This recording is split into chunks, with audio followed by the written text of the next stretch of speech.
Buenos días. Ya se me escucha, ¿verdad? Ok, perfecto. Muy bien. Buenos días en Latinoamérica y Estados Unidos. Buenas tardes en Europa. Buenas noches en Asia, Hong Kong. Good morning, Americas. Good afternoon, Europe. And good evening, Asia, Hong Kong. It sounds really like a contest. That's great. Quisiéramos darles la bienvenida a la sesión de apertura de nuestro seminario internacional Disease, Illness, Sickness, perspectivas filosóficas sobre la enfermedad. We would like to welcome you to the opening session of our seminar, Disease, Illness, Sickness, Philosophical Perspectives. Yo me llamo Agatha Bach, soy profesora ayudante en la UNED en España y junto con mi colega Andrés Contreras, aquí presente, de la Universidad de Antioquia, seremos anfitriones de este seminario. My name is Agatha Bach. I'm from Spain, UNED, and along with my colleague Andrés Contreras from University of Antioquia, we will be hosting you today at the seminar. Hello, Andrés. Hola, Agatha. Buenos días. Good morning, everyone. As you know, como ustedes saben, hoy en día, a día de hoy, nos acompañan dos personas cuya trayectoria de investigación en el tema de fenomenología y filosofía de la enfermedad es bien conocida. Saulius Geniusas, de la Universidad China de Hong Kong, y la profesora Lucrecia Rovaletti, de la Universidad de Buenos Aires. As you know, today we are hosting, in our inaugural session, we are hosting two researchers, very renowned researchers on the topic of phenomenology of illness, philosophy of illness, that is Professor Saulius Geniusas from the Chinese University of Hong Kong and Dr. Lucrecia Rovaletti from University of Buenos Aires. Buenos días, Profesora Lucrecia. Good evening, Professor Saulius. Great to have you here. And let me tell you that we are dealing here with an unusual situation when we have to go bilingual. Although the main language of the encounter will be Spanish, due to today's guests, we are going in parallel, trying to speak English and Spanish more or less at the same time, especially in the turn and the moment of Q&A session. ¿Sí? Aunque la lengua vehicular de todo el encuentro será el español, puesto que hoy tenemos invitados que son angloparlantes y en el público también tenemos a personas angloparlantes, vamos a intentar ser bilingües en la medida de lo posible y especialmente en el turno de preguntas. So let me tell you briefly something about the seminar. Okay, we decided to host a session of the seminar from September 23 till May 2024. You can see only the first semester of our sessions. Déjenme contar algo sobre el seminario. Como han visto, tenemos las sesiones programadas hasta enero de 2000, hasta enero de 2024, pero el seminario en sí va a durar hasta mayo de 2024. Posteriormente, pues les daremos información sobre eso. We are hosting one session monthly, and we are hoping to gather researchers from both Americas, as well as Europe and other places that are working on the topic. Intentamos con una sesión mensual reunir a los investigadores europeos, americanos y de otras partes del mundo en torno a ese tema. As you can see, we are actually we are actually recording the sessions, so you'll be able to see the session afterwards. Not now, it's not streaming online. Como ven, las sesiones se graban, no son disponibles de inmediato, pero se retransmitirán después en el YouTube. Una cosa importante sobre la dinámica, an important note about the dynamics, vamos a tener una conferencia de 45 minutos de profesor Geniusas, después un turno de preguntas de unas 20-25, un descanso breve y la conferencia siguiente de la profesora Lucrecia Rovaletti, con sus preguntas correspondientes. We will have to the schedule of today's session is the following. First, we are going to listen to Professor Geniusas' conference with the subsequent 20-25 minutes of Q&A, a brief break, and we are back with Professora Lucrecia Rovaletti. And the dynamic will be more or less the same. 45 minutes speech, talk, and then 20-25 Q&A. No obstante, antes de proseguir, quisiéramos comentarles un par de cuestiones relacionadas con el seminario que son importantes que sepan. So before we continue, we're just to briefly inform you about two things that are related to the seminar, and I will ask Andrés to go there. Andrés, por favor, cuando puedas. Gracias, Agatha. Muy buenos días. El primer proyecto acerca del cual quisiéramos contarles antes de iniciar es el de la red de investigación en fenomenología naturalizada, hermenéutica y teorías de la enfermedad, cuya página web pueden ustedes ver en pantalla. Thank you very much, Agatha. The first project we want to tell you about is the research network on naturalized phenomenology, hermeneutics, and illness theories. Also, in Iberoamerica, there are many associations dedicated to phenomenological and hermeneutics movements and to several authors belonging to them. Until now, there was no network dedicated to bring together people working on issues related to the body and illness. So in 2019, just before the pandemic, on the initiative of Professor Robson Ramos Doreis from the Federal University of Santa Maria in Brazil, and with funding from FRAPERDS in Brazil, we started a project together with a view to creating a network working on these topics in the Ibero-American field within the framework of Naturalized Phenomenology and Non-Cartesian Cognitive Sciences. Quería contarles básicamente que aunque existen en Iberoamérica, como todos sabemos, asociaciones dedicadas a los movimientos fenomenológico y hermenéutico y a varios autores pertenecientes a ellos, hasta ahora no había una red dedicada a reunir a las personas que trabajan temas relacionados con el cuerpo y la enfermedad. Así que en 2019, justo antes de la pandemia, por iniciativa del profesor Robson Ramos Doreis de la Universidad Federal de Santa María en Brasil y con la financiación de FRAPERDS en Brasil, iniciamos un proyecto con miras a la creación de una red que trabaje en el ámbito iberoamericano en el marco del proyecto establecido por la fenomenología naturalizada y las ciencias cognitivas no cartesianas. Esta red cuenta hoy con miembros de Brasil, Colombia, Argentina y España y espera seguirse ampliando cada vez más. En nuestro sitio web pueden encontrar las principales actividades de nuestros miembros. Tenemos también un canal de YouTube en donde iremos subiendo las conferencias de este seminario internacional y en donde pueden encontrar también los videos de los cursos y los eventos previos que hemos realizado anteriormente. Les copiaremos esta información en el chat durante la conferencia para que puedan ustedes navegar fácilmente por estos lugares.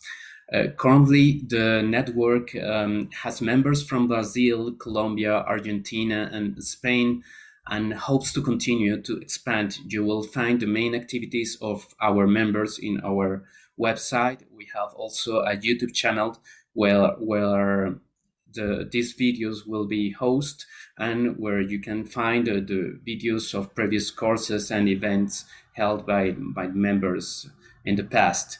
We will copy this information in the chat in case you want to subscribe to our mailing list or to our YouTube channel.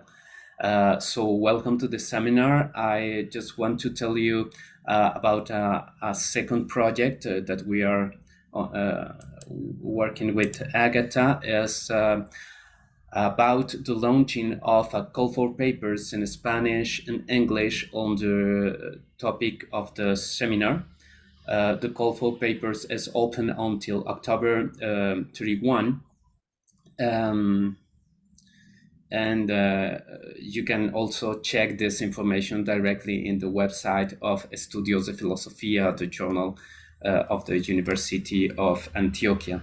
El segundo proyecto que queríamos mencionarles brevemente antes de empezar, y que también estamos trabajando con la profesora Agatha Bach, es el lanzamiento de una convocatoria en inglés y español para recibir artículos sobre la misma temática de este seminario. La convocatoria se encuentra abierta hasta el 31 de octubre y por supuesto están todos ustedes invitados, y en un momento, como ya les dijimos, copiaremos un poco la información al respecto. Agatha, puedes continuar. Muy bien, muchas gracias, Andrés. Toda esa información la tendrán si están suscritos a la lista de correo. Yo quisiera decirle que al rellenar el formulario que rellenaron, ustedes recibirán notificación de todas las sesiones de seminarios, por supuesto. So you will receive the information about all these activities if you go to the mailing group of the network, and of course you can also you will receive all the information about upcoming session of the seminar because you filled the register form. So don't worry about that, ¿ok? Pero dicho esto, ya me toca presentar a mí a nuestro invitado, nuestro primer invitado, Professor Saulius Geniusas. It is my turn now to present Professor Saulius Geniusas, our first guest. And let me tell you that, no, Spanish first, ¿ok? Saulius Geniusas es catedrático y director del Departamento de Filosofía de la Universidad China de Hong Kong. Enhorabuena por tu reciente nominación. Sus principales intereses filosóficos se centran en la filosofía europea postkantiana, especialmente en la fenomenología y hermenéutica. En los últimos años, su objetivo ha sido hacer avanzar la fenomenología hacia áreas que permanecen exploradas. La mayor parte de su investigación se ha centrado en cuestiones relacionadas con la afectividad, especialmente el dolor, la imaginación o la autoconciencia. Metodológicamente, su investigación se basa en los principios de la fenomenología clásica. Geniusas ha publicado numerosos trabajos en este campo que me imagino que varios de ustedes ya conocen.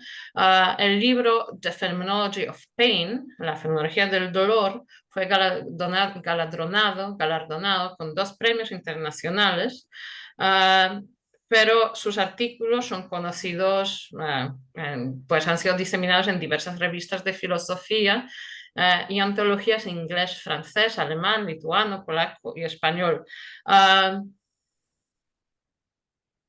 Bienvenido, profesor Saulius. Ahora voy a decirlo brevemente en inglés. So, our guest, Saulius Geniusas, is professor and chairperson of the Department of Philosophy, the Chinese University of Hong Kong. We recently heard about this nomination, so we're very happy. Congratulations on that. His main philosophical interests lie in post-Kantian European philosophy, especially in phenomenology and hermeneutics. Over the last year, he has aimed to advance phenomenology into areas that remain unexplored. So he is mainly focused on issues related to affectivity, like pain, imagination, or self-awareness. Methodologically, his research is grounded on the principles of classical phenomenology. We are, possibly many of you are familiar with his wide scope of publications in the field. His book, The Phenomenology of Pain, was awarded 2 international prizes, but he's also a very renowned researcher who published in journals and anthologies both in English and French, German, Lithuanian, Polish, and Spanish. So I guess we are all a bit familiar with your work, and we are really, really happy to have you here. And now, after that, I just invite you to start your presentation, okay?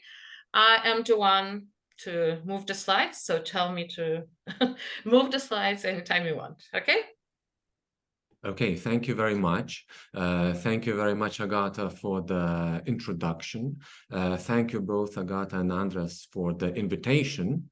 It's both a pleasure and an honor for me to be able to share some of my current research as well as ongoing research with this group of researchers from various corners of the globe, and especially in the Spanish-speaking world, although not only in the Spanish-speaking world. So thank you also for sharing the details concerning the projects that you are organizing now, projects that I consider to be very meaningful.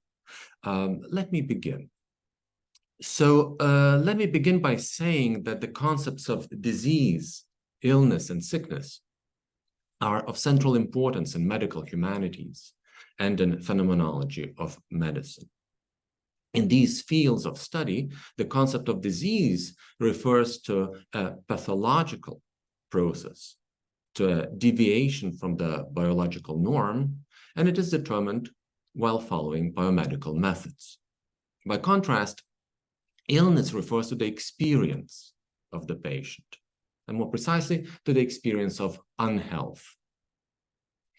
And when it comes to sickness, sickness refers to the social role of unhealth, that is, to the social role that the person identified as sick plays in society. So while disease is a biological category, and while illness is an experiential category, sickness is a social category, and it is determined either on the basis of disease or on the basis of illness or on the basis of them both. Now, in my talk, I will focus on pain. And here is the first thing that I wish to highlight. So we have this tripartite conceptual distinction between disease, illness, and sickness. But there is no equivalent conceptual distinction when it comes to pain. Pain is just that, pain. But what exactly is it? Ambiguities abound. All too often, pain is understood as an equivalent of a disease, that is, as a certain pathological process whose nature can only be determined biomedically. Now, this view is dominant, but I do not consider it to be convincing. In fact, I'm quite convinced that it is mistaken. Now, one might think that just as there is a distinction between disease, illness, and sickness, there must also be an analogous distinction when it comes to pain, even though here we lack words. I don't think this is right either. Rather, the view that I hold is the following. Like illness, pain is an experience. What medicine then studies is not pain as such. Rather, it presupposes that we all already know what pain is, and what it studies are the causes that trigger pain and the mechanisms that can alleviate it. Pain is an experience, and if we are to understand its nature, what is much needed is a reliable methodological approach to uncover the structures and nature of this experience. This is why, in my view, phenomenology is of such great importance when it comes to the study of pain. For after all, before it is anything else, phenomenology is a descriptive method that allows us to identify the structures of experience. So what then does it mean, or could it mean, to think of pain as experience? So here I will ask you, Agata, to move to the first slide. So in a recent study, I tried to work out a conception of pain which runs as follows. Pain, I argue, is an aversive bodily feeling with a distinct experiential quality, which can be given only in original first-hand experience, either as a feeling sensation or as an emotion. Now, I cannot go through all of what is entailed in this conception, but my guiding question runs as follows. What can one, while relying on phenomenological resources, say about the temporal structures of pain when pain is conceived in this way? To claim that pain can be given only in original first-hand experience, as I here suggest, is to say that pain can be experienced only in the now, only in the present. Now, of course, pain can be remembered, it can be fantasized or experienced in other ways, but in all such cases, it is not lived through, but only represented. So also when it is given in the present, but not in first-hand experience, that is, when we are confronted with someone else's pain, in such cases also, pain is not given originally, but represented. This, I think, is quite uncontroversial. But does this mean that pain is lived through in complete separation from past and future? Does memory or anticipation play any constitutive role in pain experience? What kind of memory? What kind of anticipation? So I dedicated one chapter of this book, The Phenomenology of Pain, to the analysis of these questions. However, in my analysis, I made no use of the phenomenological concept of sedimentation. But there are good reasons to suggest that this concept is of central importance, in fact, in the framework of phenomenological reflections on the temporal structures of pain experience.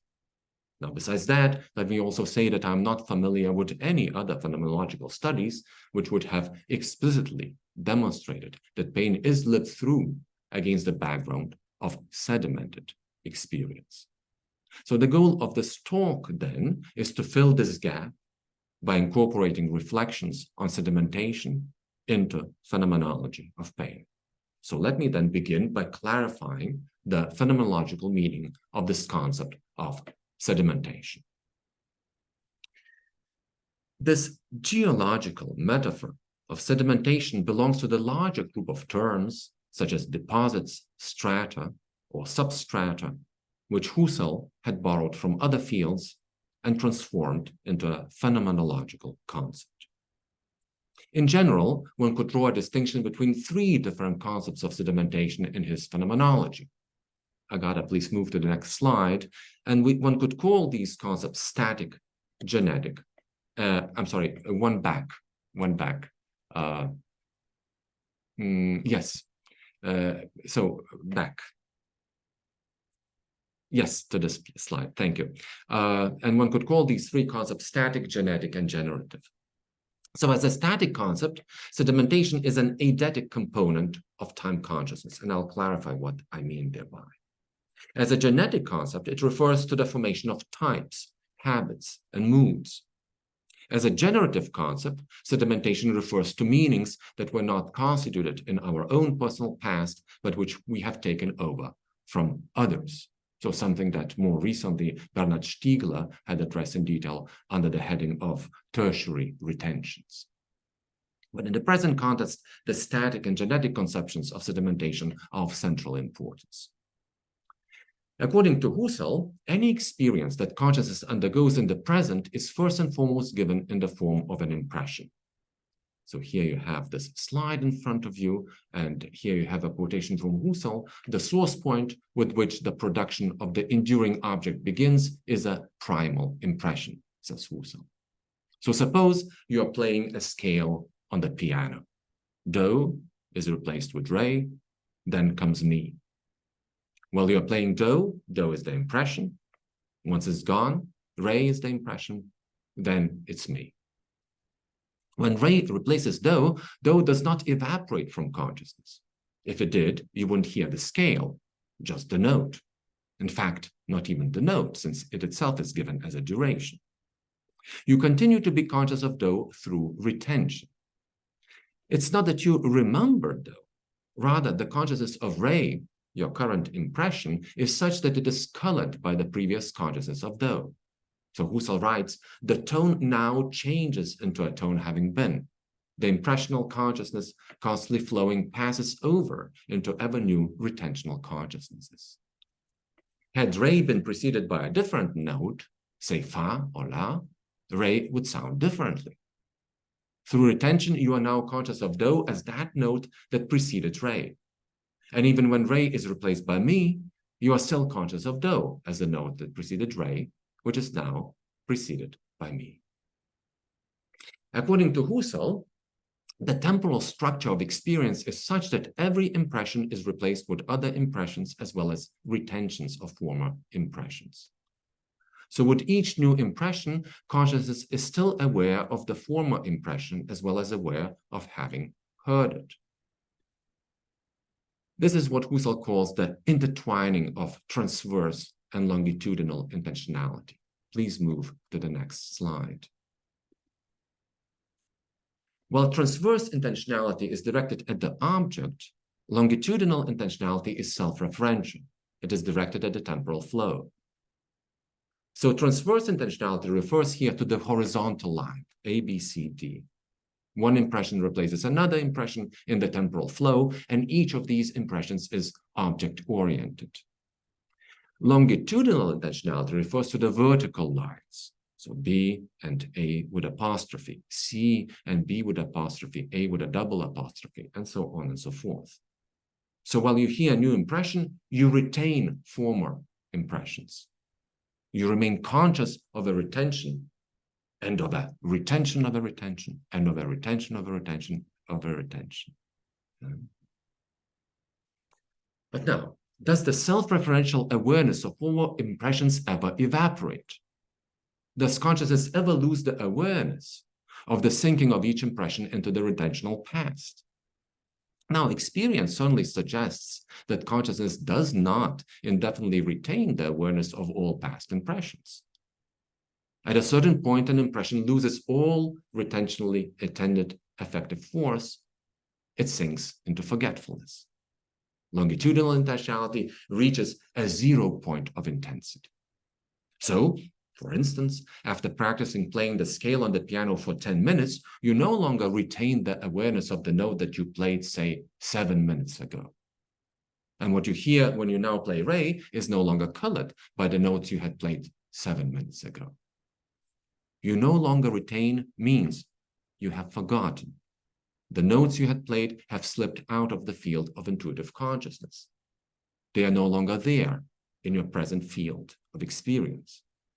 So we have then to distinguish between the past impressions which consciousness retains and those impressions which slip out of the field of present consciousness.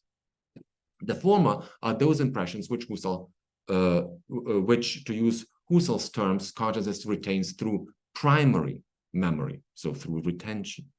The latter are those impressions which escape the grasp of primary memory. It would be only appropriate to call this mode of slipping out of conscious grasp forgetfulness. But curiously enough, consciousness can remember not only what it retains, but also what it has forgotten. And how is that possible? If the past contents of consciousness were no longer in consciousness in any sense whatsoever, how could consciousness reactivate this content in memory? It is with this question that we stumble across sedimentations. So please move to the next slide. Husserl argues that even when the past impression is no longer retained, it does not slip out of consciousness. When I remember episodes from my distant past, I reach across the sphere of forgetfulness and awaken what I had forgotten. Memory reaches far beyond the sphere of living retentions. It enters into the zone of retentional 0 and brings back to life what had been forgotten. This suggests that what has sunk to the level of a retentional 0 has not escaped the grip of consciousness. It is still there in consciousness. This being there in the mode of forgetfulness is what Husserl calls sedimentation. Once an impression loses all affective power, once it is no longer grasped through primary memory, it is sedimented in consciousness. The unavoidable destiny of all impressions is that sooner or later they are absorbed in the dark sphere of the sedimented. Just as all impressions necessarily pass into the sphere of retentions, so all retentions pass into the sphere of the sedimented. Not only retentions, but also sedimentations are necessary intentional modifications of impressional consciousness. So much like impressions, retentions, and protensions, sedimentations also are eidetic components of the temporal stream of consciousness. Just as all impressions are necessarily retained, so also all retentions are necessarily sedimented. But sedimented where? Husserl's answer to this question runs as follows. Sedimentations are to be found in the unconscious. In Husserl's writings, the concept of the unconscious and of the sedimentations are indeed closely tied to each other. Please move to the next slide. Here you see a passage from Mohanty, who says, sinking back into retentions further into the past, one comes upon the idea of sedimentations within the unconscious. We ultimately reach a null of retention, a complete vanishing of relevance. As seen from the standpoint of Husserlian phenomenology, sedimentations form a necessary condition of possibility without which episodic recollection would not be possible. So if one asks, what is the phenomenological evidence that underlies Husserl's reflections on sedimentation, one can point at intuitive recollections. It's this very fact that we can remember what we had forgotten. It's this fact that relies on certain transcendental conditions. And these conditions Husserl articulates under the heading of sedimentation. So please move to the next slide. Here you have a passage from Husserl's first philosophy where he says, but behind this immediate retentional past lies the realm of the, so to speak, sedimented, finished pasts, which is equally now conscious in a certain sense as an open horizon into which a searching and awakening gaze can direct itself, a realm of what can be reawakened through recollections. In Husserl's phenomenology, this concept of sedimentation is tied to the concepts of reawakening and reactivation. But it is crucial to stress that episodic recollection, to which Husserl here is alluding, is only one way, and not the only way, in which the sedimented contents can be reactivated. Body memory, flashbacks, nightmares are other ways in which the sedimented contents of experience can be reactivated in the present field of consciousness. And here a number of distinctions prove necessary. So besides conscious recollections, we should also recognize the existence of embodied recollections. So also, alongside explicit recollections, we should also recognize the existence of implicit recollections. Moreover, besides being understood as a recollection, reactivation can also take the form of what Kant calls schematization, which Husserl reconceptualizes as typification. So in this regard, we can characterize sedimentations as temporally formed schematizations which shape the contours of our experience, knowledge, and understanding. So here you have a passage from Rodemeyer, Lané Rodemeyer, who says, a sedimentation of multiple experiences of similar objects, all chairs maintained in retention, allows me to recognize this as a chair as well. And a similar point you come across in Don Welton, who says, previously active constructions become sedimented and thus part of our sensibility. Our sense of things falls under their spell as well. Now, what I especially want to stress in the present context is that sedimentations are at work in the domain of emotions and affects. And Husserl provides us with some helpful hints in this regard. So, for instance, here is how Husserl puts the matter in Ideas 2. Please move to the next slide. Here Husserl writes, it might already be said of affects, whose domain is the immanent sphere, and in particular what is in the foreground there, that their sediment is a passive habituality in the ego. Now, why is this phenological concept of sedimentation important in the framework of phenological reflections on the temporality of pain? So let me begin answering this question by addressing the relation of memory and pain against the background that I have just laid out.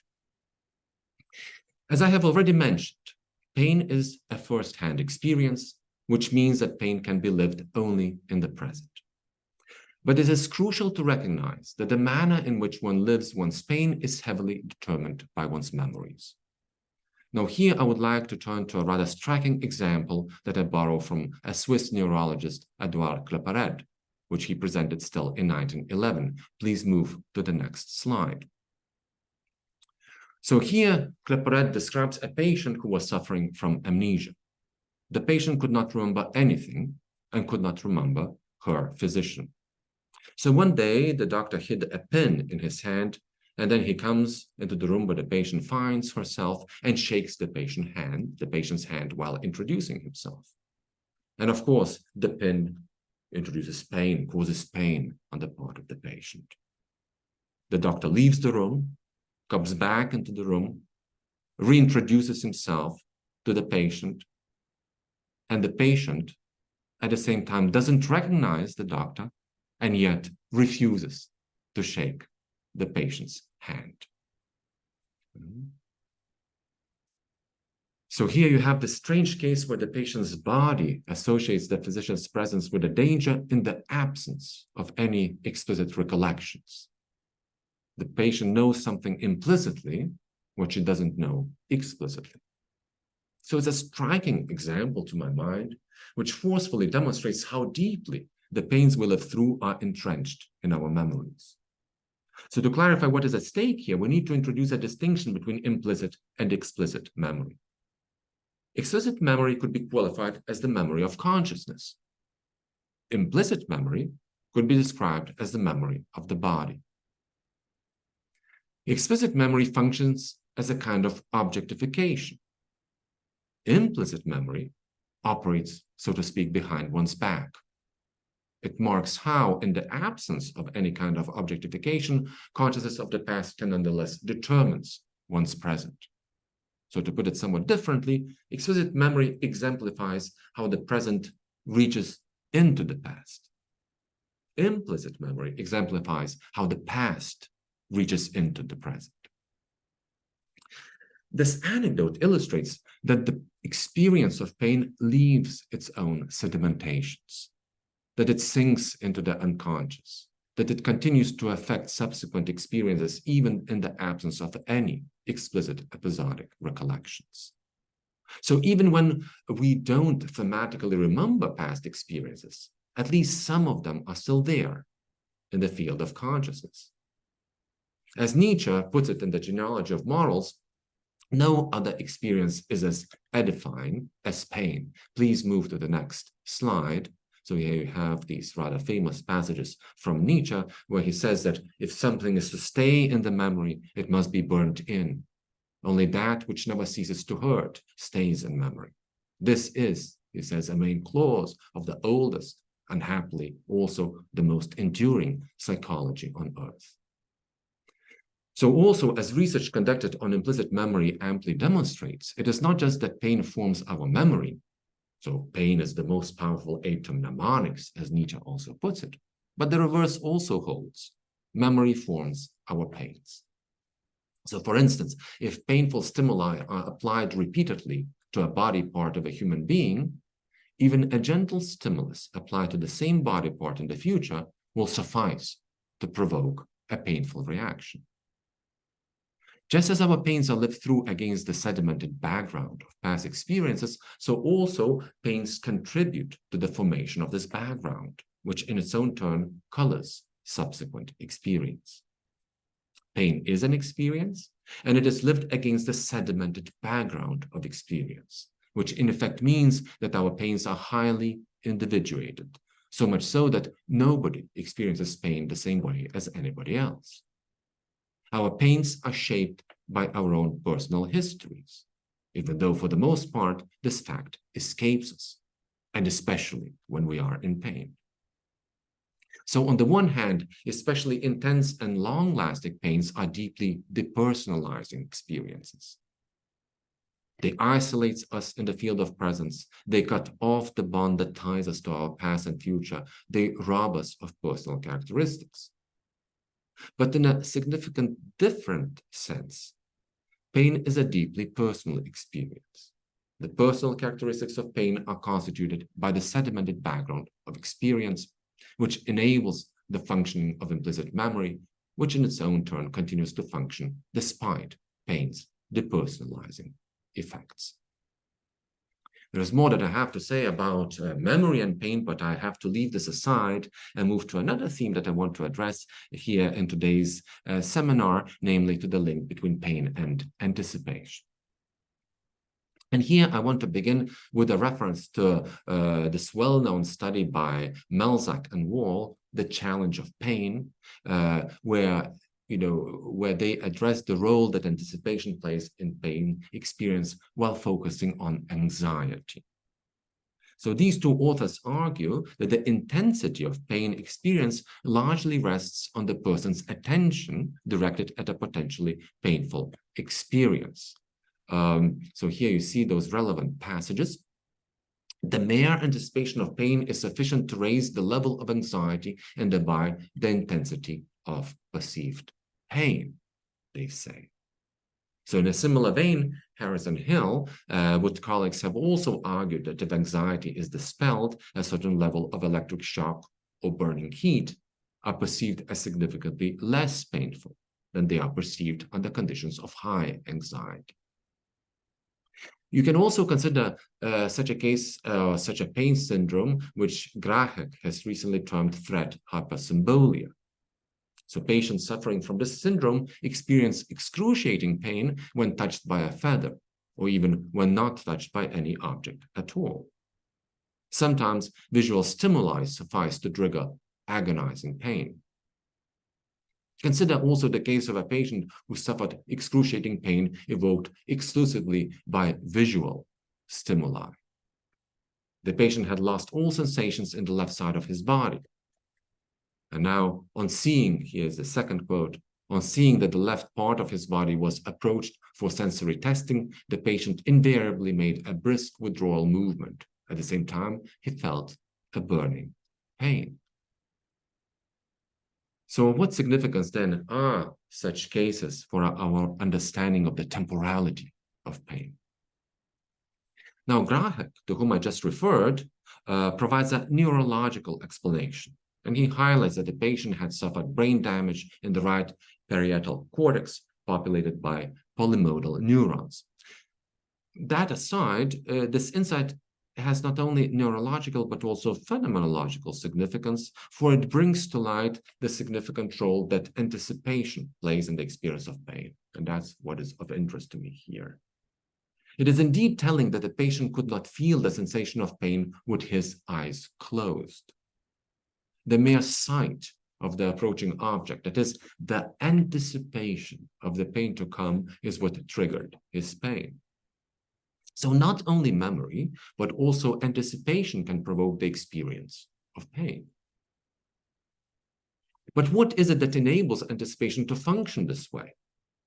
The situation we are faced with here is not as unusual as it might seem. So recall the case mentioned earlier. A repeated application of noxious stimuli to a body part will result in the patient's bodily anticipation that similar stimuli will give rise to similar feeling responses in the future.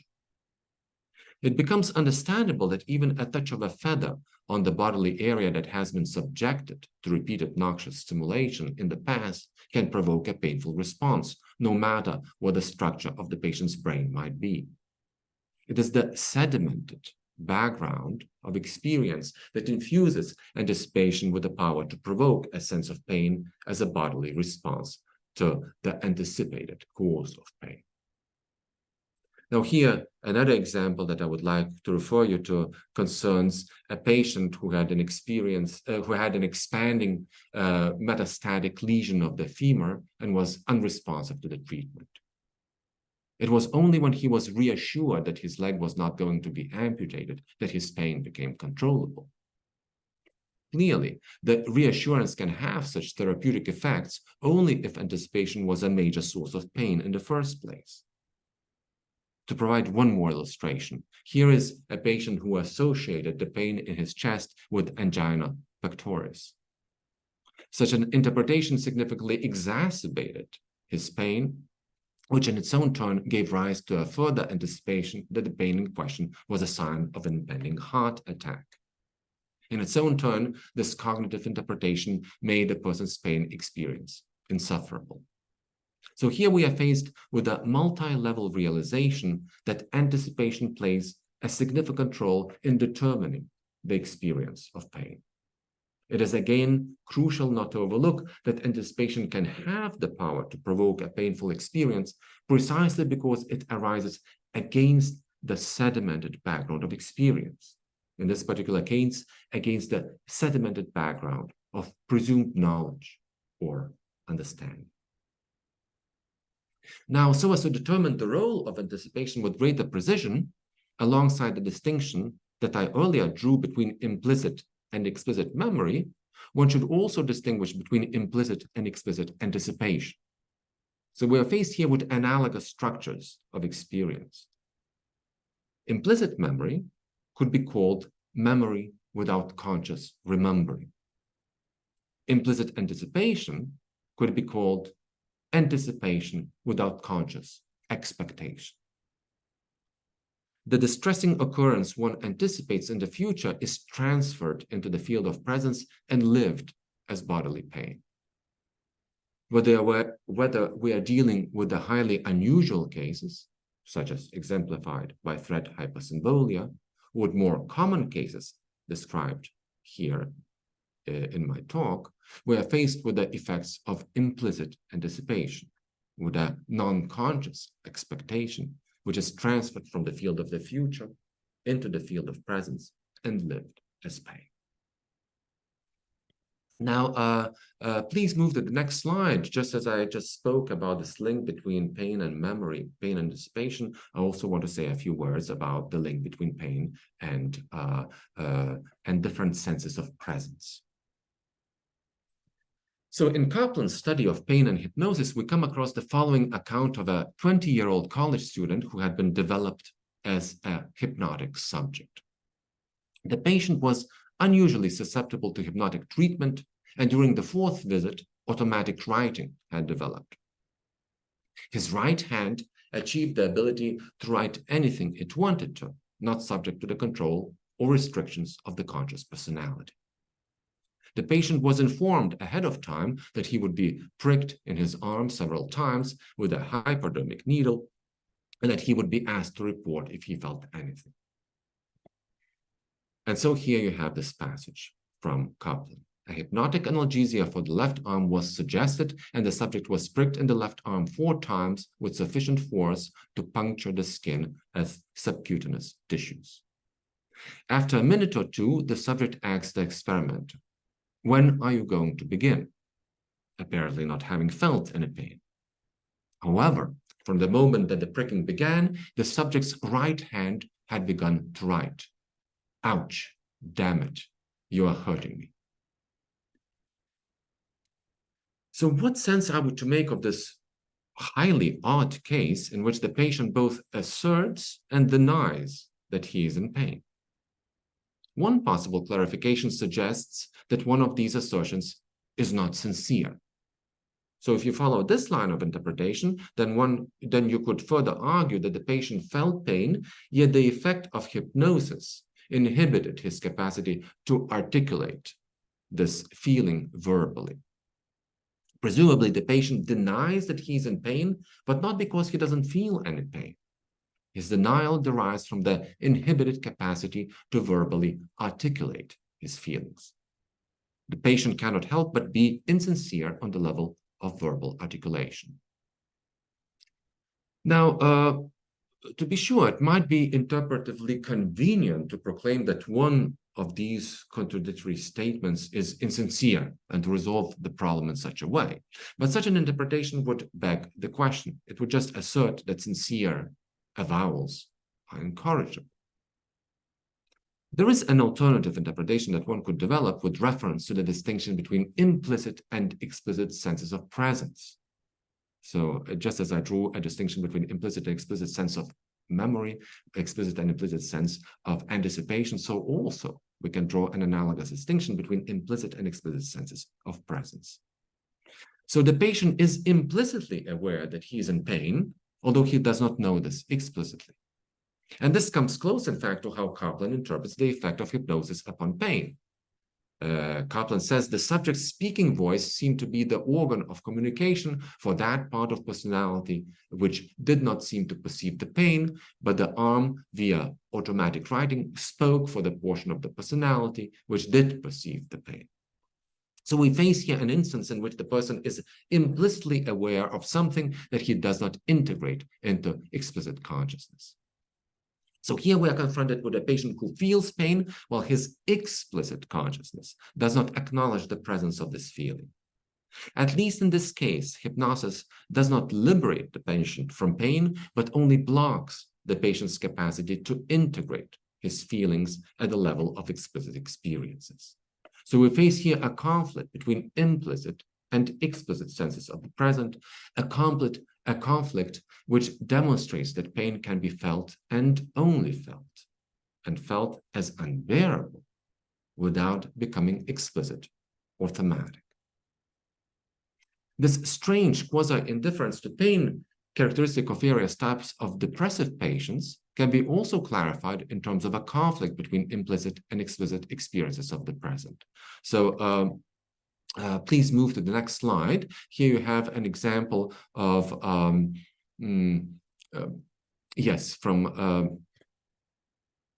Hall and Stride, who say the following. One patient did not report pain even at the maximum intensity, but on being asked to describe the nature of the sensation, he said, well, it was like a lighted cigarette end being held against my forehead. This type of patient will frequently describe a sensation as burning or very hot, without, however, making any admission that it was at all what they meant by pain. Here also we are faced with a circumstance in which a patient both asserts and denies that he is in pain. Just as in the previous case, so in this case too, where the patient experiences implicitly, he does not know explicitly. It is the conflict between the explicit and implicit senses of presence that render these cases comprehensible. Okay, in the earlier parts of my talk, I argued that implicit recollections and implicit anticipations are made possible by the sedimented structure of experience. Implicit memories and implicit anticipations are reawakened sedimentations. Implicit memories reawaken sedimentations in the present field by transplanting, so to speak, a content that was given in the past into the present. So the patient refuses to shake the physician's hand, for she transposes the past experience into the present. Implicit anticipations reawaken sedimented contents in the field of presence by transplanting what one anticipates in the future into the present. So in the case of third hypersymbolia, what one anticipates in the future, one transfers into the field of present and experiences it as pain. But what about pain that is lived through in the present and remains only implicit? So that kind of pain of which I just spoke. So recall the example just mentioned, when you are going to begin as the patient, while at the same time writing down, ouch, you are hurting me.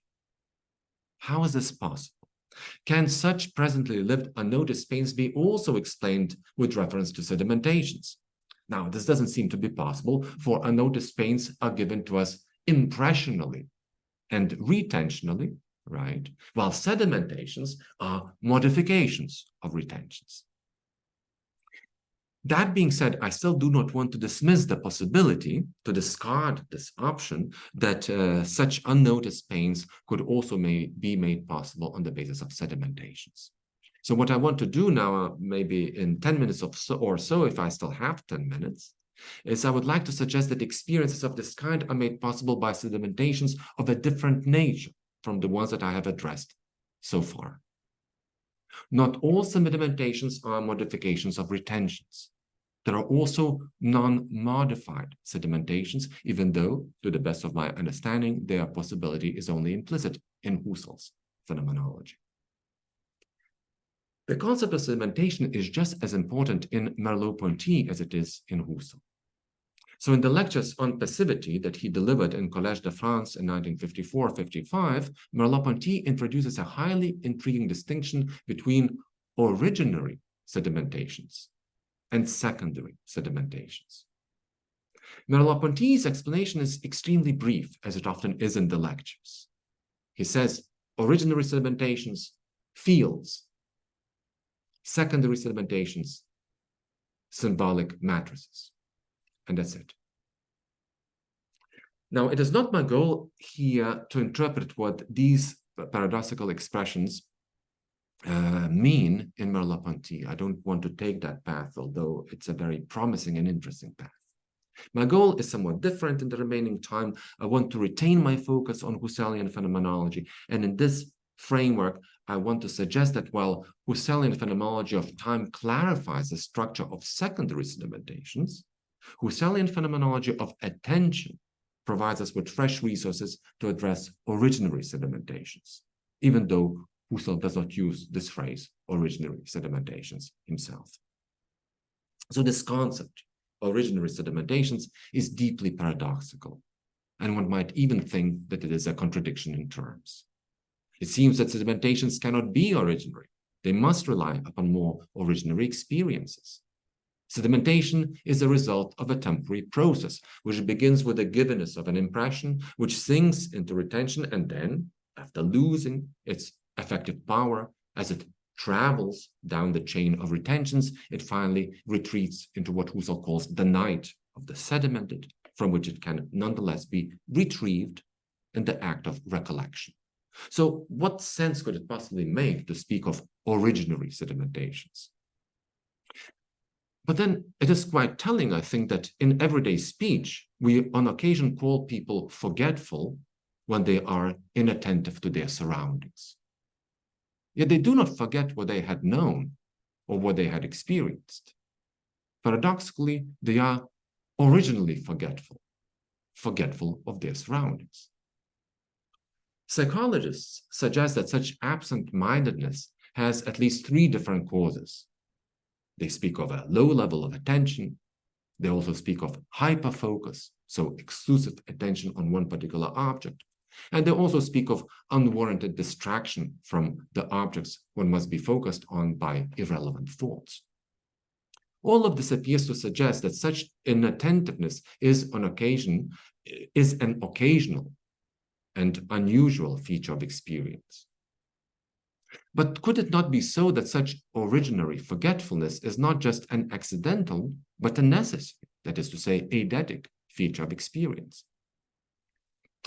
In Ideas 1, Husserl had introduced a distinction between three modes of attention: attentional focus, co-attention, and inattention. It would be a mistake to think of inattention as a modification of co-attention. And it would also be a mistake to think of co-attention as a modification of attentional focus. The structure of attentional consciousness is such that from the very start, attentional focus can only be given within the horizon of co-attention and inattention. As a mode of attention, attentional focus is just as original as co-attention and inattention. So here, in the present context, I wish to identify whatever is given to consciousness in the mode of inattention as originally sedimentations. What is given to me in the mode of inattention is given as a sedimented background of experience, without which consciousness could not be attentionally focused on anything. All inattentional consciousness is necessarily sedimented from the start. So, over the last 45 minutes or so, you have been listening to a talk on the sedimented structure of pain experience. You had many visual and tactual sensations in the meantime. You became conscious of having them only now, once you were asked, or once you asked yourself, what sensations you have lived through in the course of the last 45 minutes. You can remember at least some of them, which means you were conscious of them. Conscious, yet not explicitly, not thematically. As a rule, we live through visual and tactile sensations without being explicitly conscious of living through them. It is this non-explicit or non-thematic awareness that characterizes the mode of experience, which Husserl calls inattention. And this is what I wish to qualify as originary sedimentations. Such originary sedimentations share numerous features with those sedimentations that I addressed earlier in my talk. Both originary and, we can call them secondary sedimentations, are contents of experience which can be made thematic only by means of reactivation or reawakening. The difference between them is that from the start, originary sedimentations are given as sedimented. Precisely therefore, they are originary. A person who is forgetful of things in his or her surroundings is a person who relates to the surrounding world as a sedimented background.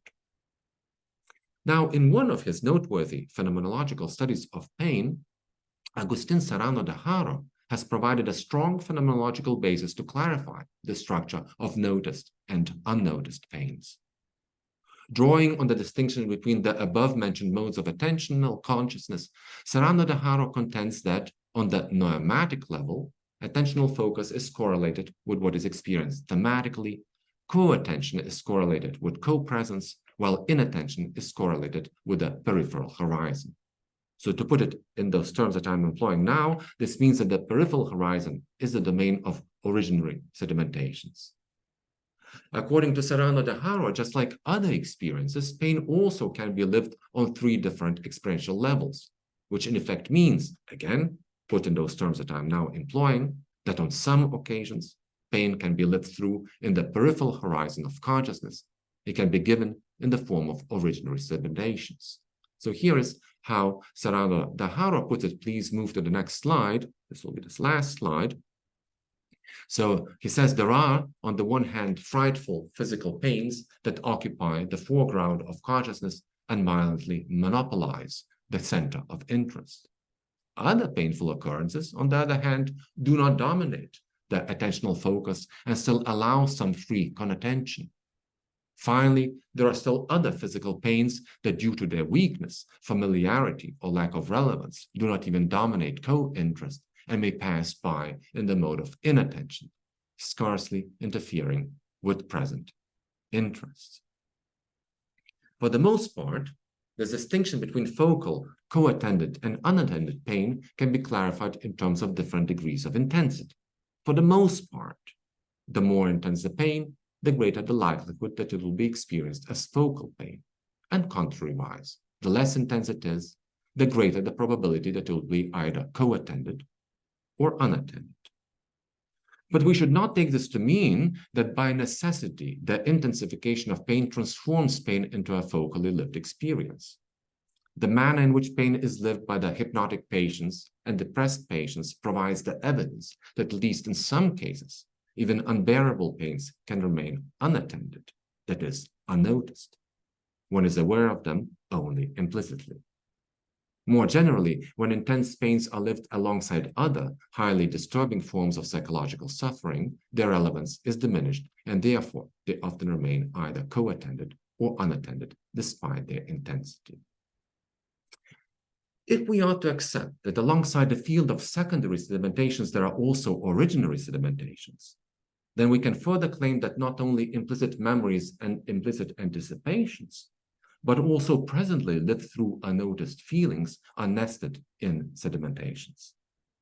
While implicit memories and implicit anticipations are unconscious reactivations of secondary sedimentations, unnoticed feelings of which we are only implicitly aware in the present are lived through as unconscious reactivations of originary sedimentations. I turn to the conclusion, just a few more minutes. The phenomenological concept of sedimentation is remarkably rich in terms of its implications. While already Husserl suggests that our emotional lives have their own sedimentations, to a large degree, this matter remains under-investigated. So my goal here was to offer some reflections on the sedimented nature of one specific embodied feeling, namely pain. But by implication, I think much of what is said here about pain is also of relevance when it comes to our understanding of other feelings and emotions. In this analysis that I offered, we in fact moved in a circle. We started with the concept of sedimentation and then aimed to demonstrate its relevance in the framework of phenomenological reflections on the temporality of pain. But this analysis itself demanded that we broaden our conception of sedimentation. So in the first part of the paper, we were led to draw a distinction between 2 types of sedimentation, which were called originary and secondary sedimentations. According to one of the central claims that I tried to put forth here, pain is lived through against the background of sedimentations. Drawing a distinction between originary and secondary sedimentations led to the further realization that this claim can be understood in significantly different senses. So on this basis, then, I try to show the role that implicit memory and implicit anticipations play in pain experience. On this basis, I further try to clarify the possibility of the so-called unnoticed pains.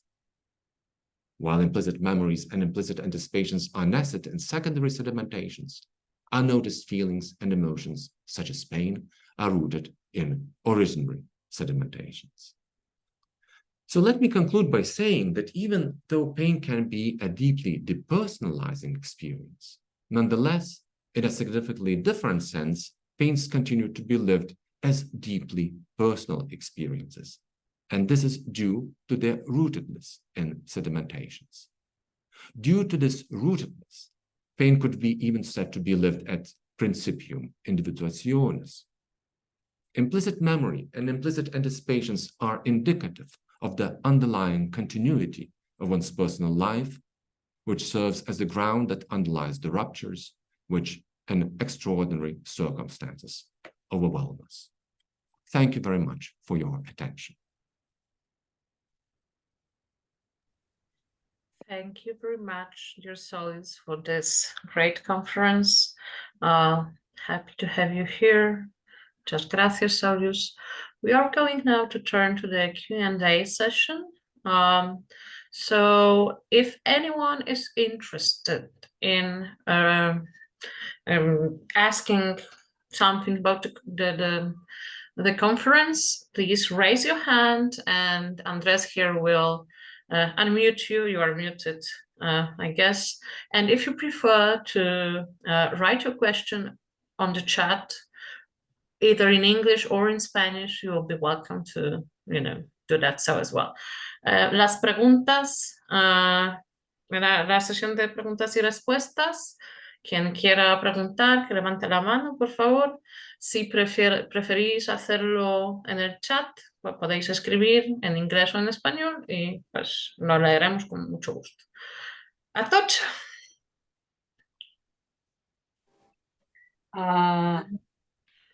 Can you hear me well? Can you hear me? Okay, thank you. Well, first of all, thank you, Agatha and Andres, for organizing this series of talks. It's really interesting.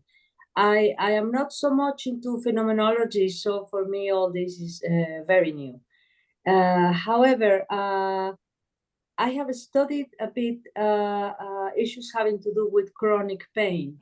And my question most of the time is, well, when you are talking about pain, specifically from a philosophical point of view, I don't see speakers do make this distinction, or they just talk about acute pain. And as you know, surely much better than I do, there's a huge difference. However, what impressed me from your talk is that it seems to me, but that is precisely my question, that given that in your framework that you talk about, if I can call them sedimentation types and also memory, then I can see there's a place to distinguish and perhaps even characterize chronic pain. So that's my question. If this is a whole picture of with including acute and also chronic, and if this would be in your framework specific type of sedimentation or perhaps even memory. Yes, thank you very much. A very good and important question. When it came to my book on pain, there I focused on chronic pain.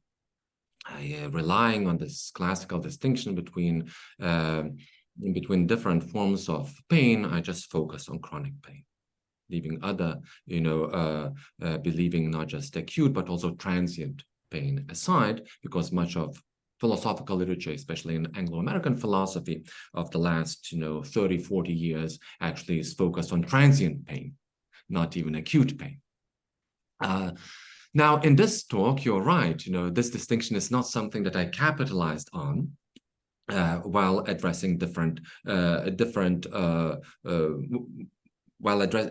the reason for that is that the goal of the talk was somewhat different, to explore the significance of sediments, the structures of experience when it comes to pain as such. But your question is very good and very important. How does this sedimented background relate to chronic pain and to acute pain? Now, it would seem to be the case that it's of much greater importance when it comes to chronic pain.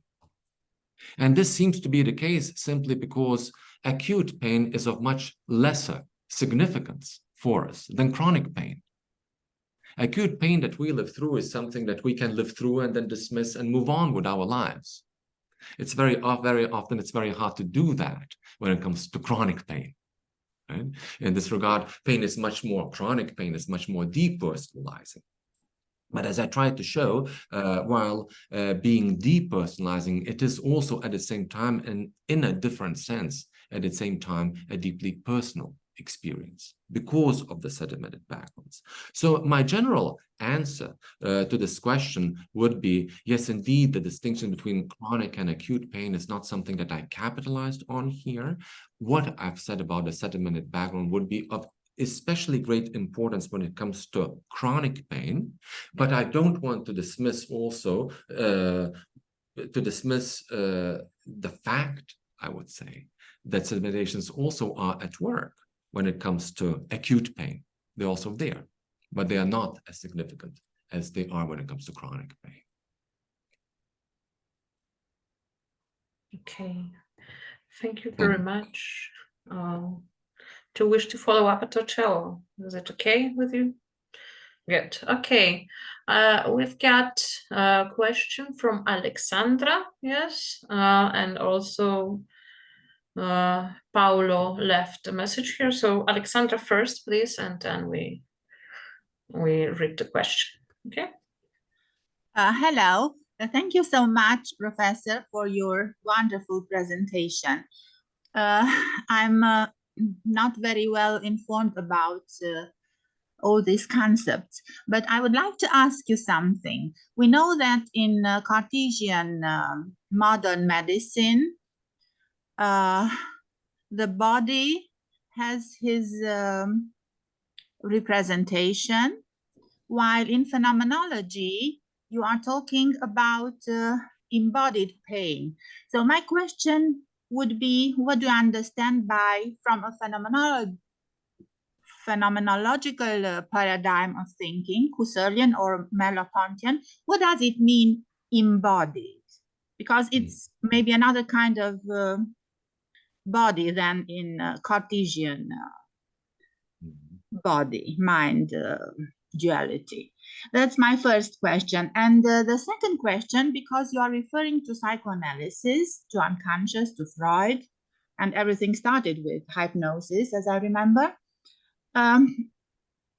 We know that there is this concept, jouissance, more or less in Lacanian psychoanalysis, which is a mixture between pain and pleasure. So they can't be very well separated. Just by limiting maybe the pleasure, you can avoid the pain. So what would be this ambivalence between pain and pleasure, this limit, the role of limiting an experience?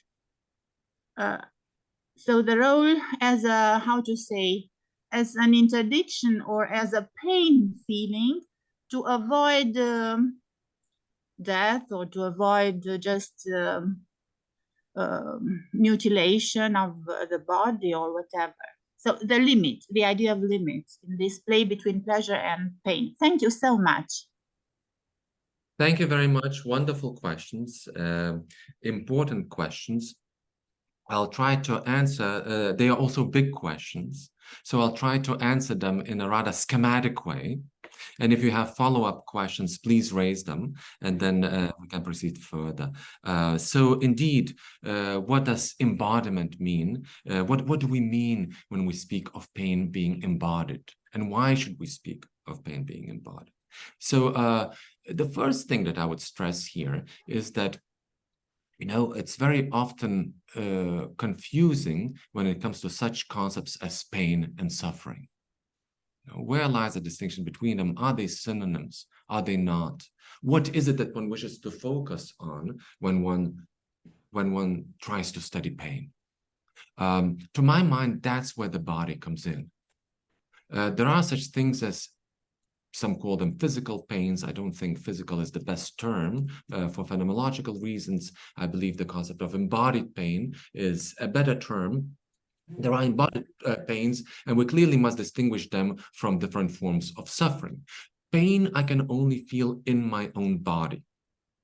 I cannot feel the pain in your body. I cannot feel the pain anywhere else. It is located in my own body. By contrast, suffering, say, melancholia or depression is neither in my head, nor is it in my stomach, nor is it in my lower back. So pain, in contrast to suffering, is embodied. That's the first thing. Now, second thing is, what do we mean when we say embodied, right? So having drawn this distinction, in which sense are we to understand it? Indeed, in phenomenology, we come across this fundamental distinction between two different concepts, namely between Leib and Körper, between what is translated as lived body and physical body. But then it's not enough simply to say that pains that we live through are in the lived body. We need to qualify that further. What does that mean? And in this regard, I would say, I find Husserl's phenomenology highly helpful. And the reason for that is that in Husserl's phenomenology, we come across interesting conceptual distinctions between within the lived body. So Husserl argues that the lived body first can be understood as the 0 point of orientation. But that's not what we really mean when we say that pain is embodied. He also says, that he speaks of the lived body as being, the organ of the spirit. On occasion, he speaks of it in this way. Of course, Geist, spirit here is to be understood not in a religious sense, but in terms of, in terms of those very issues that are addressed in the human sciences. But among other things, he also speaks of the lived body as the field of sensings. And it is this particular sense, I would argue, that allows us to identify what embodied pains mean. Pains are lived through as sensings. Husserl employs this unusual term, empfindnisse, to characterize this. And this is the term that usually is translated as sensing as opposed to sensation. So it's these kind of peculiar experiences that we can only live through in our own bodies. So this is then what I would say is distinctive of pains being embodied. And that's where phenomenology can prove highly helpful. So that's the first rather schematic answer. Now, the second question, which is highly interesting indeed. So the question concerning this jouissance, or as you put it, this ambivalence between pains and pleasures. Indeed, to my mind, you are absolutely right. When it comes to our emotional life more generally, we understand it in a very, very rough way when we conceive, of it in terms of just opposites, So just as pain and pleasure should not be conceived only in terms of opposites, so also love and hate should not be conceived in terms of mere opposites, and so on and so forth. They interrelate in highly complicated ways, and we can only understand these phenomena when we address these complications. So how is it that one can address this ambivalence? One way in which I have tried to do so is by thinking through the phenomenon of masochism, which is a direct experience of this jouissance that you're referring to. How can I take pleasure in my own pain, right? And we can speak of various forms of masochism. Well, one way one way to explain such a possibility is to say that pain is this unique experience that it can cover up all other for all other experiences that we live through. Intense pain has the capacity to liberate us from all other thoughts that we might possibly have. If this is what one holds, then the pleasure that comes along in the case of masochism is the pleasure of being liberated from other forms of suffering. So it's not by chance, say, to return to the earlier question that was raised, it's not by chance that no masochist is in search of chronic pain. Right? That has never happened. It's not by the pain that one is in search, and when it comes to masochism, is always a controlled pain. And therefore, when it comes to masochism, it's always important to trust the person who causes pain, because there should be a limit which should not be transgressed. And I should know that one plays according to the rule. So it's the kind of experience that must liberate me from other forms of suffering. And that's the pleasure that I can possibly derive from this otherwise negative experience. So that would be one possible explanation that one could offer when it comes to this complicated interrelation of pain and pleasure. Thank you. Alexandra, we hope you're satisfied with the answer. I would like to follow on the next question. I'm sorry, Andres, but you are you're the last in the queue. So I've got a question in the chat, and then we've got Jorge. And for the sake of the next conference, we could maybe limit ourselves to these two questions. I know there are a lot of things we would like to ask, but let's go. So thank you very much for your talk, Saulius Geniusas. How would you relate your distinction between implicit and explicit modes of consciousness, and the distinction which is common in cognitive science between personal and subpersonal levels of explanation? Yes, a very good and very interesting question. Indeed, you could say that the distinction that I try to capitalize on between implicit and explicit forms of consciousness, when it comes to anticipation, when it comes to memory, and also when it comes to the sense of presence, is a phenomenological way of thinking of this very distinction between what sometimes in other areas is referred to in terms of personal and subpersonal levels of explanations. Now, the question, of course, will be then why these and now why not other terms, right? Why should one prefer this conceptual apparatus to another one, or what is really at stake here? Now, I don't particularly myself, even though I referred, for instance, to the unconscious and to psychoanalysis. I had to do so because phenomenologists themselves employ the concept of the unconscious while speaking of sedimentations. But at the same time, I should stress that there is one way to understand the relation between consciousness and the unconscious, which would lack phenomenological justification. Namely, sometimes when it comes to rather crude conceptions of the unconscious is conceived as another consciousness. Yeah, so we have then this kind of hypostatization of the unconscious. We introduce a duality, and of course we are left with the question: and how does then consciousness relate to the unconsciousness? Where do they, what kind of relation? How are we to conceptualize them? In phenomenology, the unconscious is understood as a level of consciousness. So the question itself of the relationship no longer can be asked, because it's not the question of, substantializing the unconscious. Now, I don't want to say that in all psychoanalytic literature there is this substantialization, but there is that too. A similar thing could be said with regard to the distinction between the personal and the subpersonal levels of consciousness. So just as there is this question on the part or from the side of phenomenology that, do we really understand consciousness sufficiently broadly when we draw a distinction between consciousness and the unconscious? Or do we rely on a rather, too basic conception of consciousness while introducing this distinction. The same question one can raise when it comes to the distinction between the personal and the subpersonal. What exactly do we mean when we say personal? What is this conception of the person that is at stake here? So it's for this reason that I prefer the distinction between implicit and explicit. So first of all, one doesn't enter into, this is a whole can of worms, so to speak, to enter into this question. And then one needs to clarify what the concept of the person means.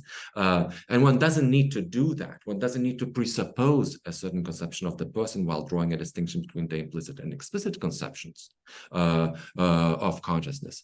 On the other hand, at the same time, I must stress, and this is something that I also tried, in fact, to do in my book on the phenomenology of pain, it's very important to clarify what the concept of the person means when it comes to speaking of pain. So there is, in short, to recapitulate, there is clearly a very close relationship between what I refer to in terms of explicit and explicit, and what in other literature is referred to as personal and subpersonal. And at the same time, there are reasons why I prefer the concepts of implicit and explicit over the alternative concepts. Okay, thank you very much, Paolo. Thank you for the question. We are now here with Jorge Andrés Calvo. Go ahead, Jorge. Thank you so much, Agatha. Well, first of all, thank you, Professor Geniusas. I want to thank you for this meaningful presentation. Now, towards my question, I would like to ask the following. Can we use the concept of sedimentation in pain to explain how someone recognizes a specific type of pain and also understands when this specific pain either improves or worsens? For example, with a leg cramp, that we have this idea that one can recognize when this happens, but also there is something that can tell you this is worse than other leg cramps that I have, and also changes. Thank you. Mm-hmm. Yes, thank you for the question. It's very difficult to my mind to introduce measurements when it comes to, identifying the significance of sedimentation in pain experience. It's very difficult to use any kind of quantifying methods here when speaking of how our past experience informs and shapes our present experience, or how our present experience continues to shape our future experience. I do not see how that could possibly be done. In a way, you could say, at least to a degree, it certainly could be. So if we take, for instance, a person who, to use some of the examples that I have employed in my talk, if we take a person who has experienced certain noxious stimulation repeatedly, so there is clear evidence that the same kind of experience will cause or will trigger much more severe pain reaction than if somebody experiences a similar thing for the first time. So that kind of, that kind of comparisons will clearly show that sedimentation certainly plays a role here. But when it comes to a much more specific measurements of the intensity of pain, here I would say there are so many factors that shape pain experience. The sedimented background is one of them, and it's extremely difficult to see, to quantify its significance. Thank you so much. Thank you. Muchas gracias. Thank you, Andrés. I'm really sorry. I'm afraid you are out. Thank you very much, Professor, for your talk. We are very happy to have you at the inauguration of the seminar. Yes, there is an applause. Okay. I can say also a few words here. So thank you very much, everyone, for the questions, brilliant questions. And since there were some people, at least, who haven't raised questions, please feel free to write to me, and I'll be happy to address these questions. We can address them by email and continue this discussion. Seminars are not meant to close off discussions, but to open them up. So I'll be happy to continue the discussion. Thank you very much. Muchas gracias. We are now, we will be having 5-minute break, okay?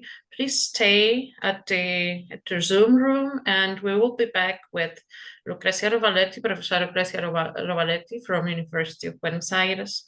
Los invitamos a quedarse a 5 minutos de descanso en la sala de Zoom y después del descanso tendremos a la profesora Lucrecia Rovaletti de Universidad de Buenos Aires. The conference will be held in Spanish. La conferencia será en español, ¿vale?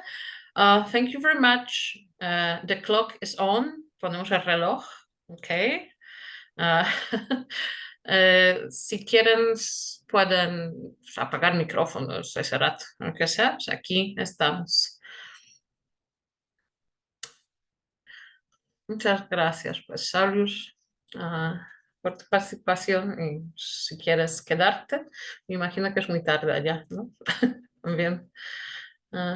Sorry, I just started talking to you in Spanish, Saulius. I was just telling, yeah, that if you want to stay, you're welcome for the second, but I understand it's very late, isn't it? You're muted suddenly.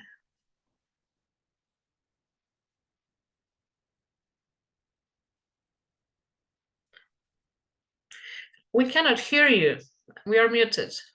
I see. Sorry, I was saying that I was just writing a message to everyone. I cannot stay. I'll have to get going. But I very much appreciate this occasion. I very much enjoyed the conversation, and I wish you all a very pleasant continuation of the seminar. It's quite late here, so I have to get going. Thank you very much. Thank you very much. Bye-bye, everyone. Bye-bye. Bye.